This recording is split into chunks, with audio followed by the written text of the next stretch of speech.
Salam damai untuk kita semua. Kembali berjumpa dengan saya, Pastor San Epran Sinaga, dalam katekese 5 menit atau kalimat. Dan khusus pada katekese kali ini, kita akan membahas Beato, 2 Beato yang menjadi pelindung keuskupan kita, yakni Beato Dionysius dan Redemptus, dan juga kita akan membahas sedikit tentang Franciscus Xaverius yang menjadi pelindung paroki kita. Beato Dionysius dan Redemptus menjadi pelindung Keuskupan Agung Medan. Awalnya, kedua orang kudus ini ataupun Beato ini berasal dari Portugis. Mereka berangkat dengan 3 kapal bersama kapal dagang dan juga kapal perang dan menuju Aceh, tepatnya di Banda Aceh. Setelah melalui perjalanan yang panjang, akhirnya mereka mendarat di Aceh dan mereka hendak menyapa orang-orang di sana dan juga sebisa mungkin mencoba mengajak mereka untuk bergabung menjadi Katolik. Namun, karena situasi pada waktu itu Aceh sedang dipimpin oleh Sultan Iskandar Thani dan juga pengaruh dari VOC Belanda, maka dituduhlah rombongan Beato Dionysius dan Redemptus ini tidak hanya membawa perdagangan, tetapi juga mereka dituduh akan mengkatolikan atau mengkristenkan Aceh.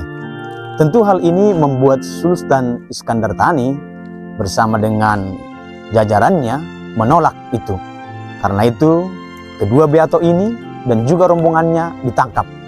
Setelah ditangkap, mereka dipaksa untuk murtad dari imannya, untuk mengingkari Yesus Kristus.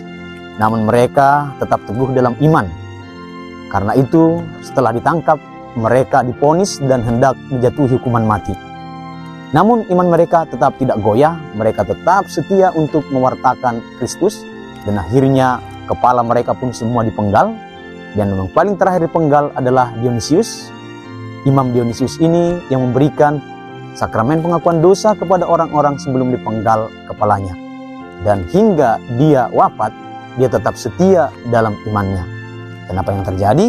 Suatu keajaiban, ketika mayatnya dibuang ke laut ataupun dikubur di pulau yang lain, mayatnya akan kembali terus kepada orang yang membunuh dia. Akhirnya mereka minta petunjuk dan kemudian memakamkan dengan baik.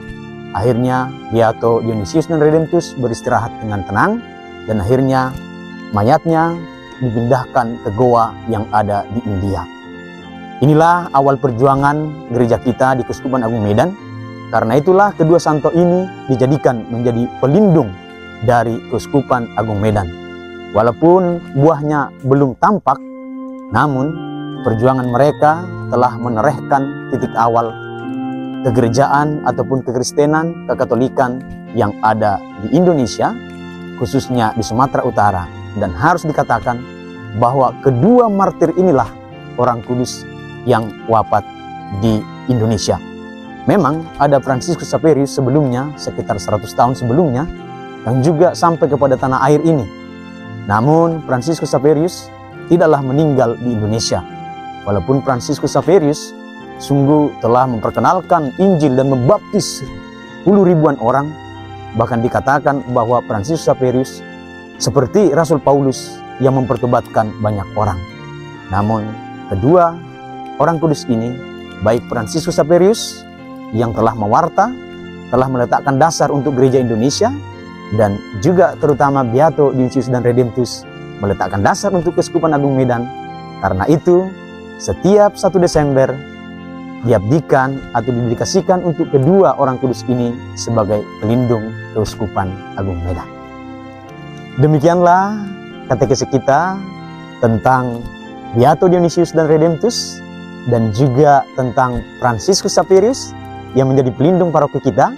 Kiranya dengan melihat riwayat hidup dan perjuangan mereka, kita juga senantiasa mau berjuang dalam hidup dan senantiasa berpengharapan kepada Tuhan, meneladani ketiga orang kudus ini, sehingga hidup kita semakin terberkati. Tuhan Yesus memberkati.